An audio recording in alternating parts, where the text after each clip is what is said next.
बेटा आज की जो साइंस की क्लास है इसमें हम डिस्कस करेंगे the difference between the aerobic respiration and anaerobic respiration. What is aerobic respiration? बेटा aerobic respiration is that kind of respiration where the breakdown of glucose takes place in the presence of oxygen. जब भी glucose का breakdown होगा oxygen की presence में, तो इस प्रकार की रेस्पिरेशन को हम बोल देते हैं एरोबिक रेस्पिरेशन. ठीक है. But if I talk about the anaerobic respiration, so what is anaerobic respiration? It is completely different of aerobic respiration. What is anaerobic respiration, beta?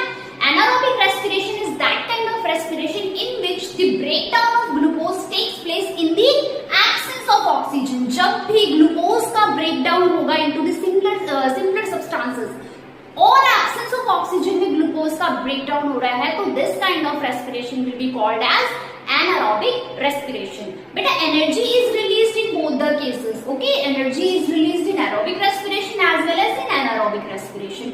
अब ये जो aerobic respiration है किसमें देखने को मिलता है? Yes, ये cow, cat, dog, human beings में देखने को मिलता है. Animals और human beings में aerobic respiration देखने को मिलता है. वहीं if I talk about the anaerobic respiration, the anaerobic respiration can be seen in yeast.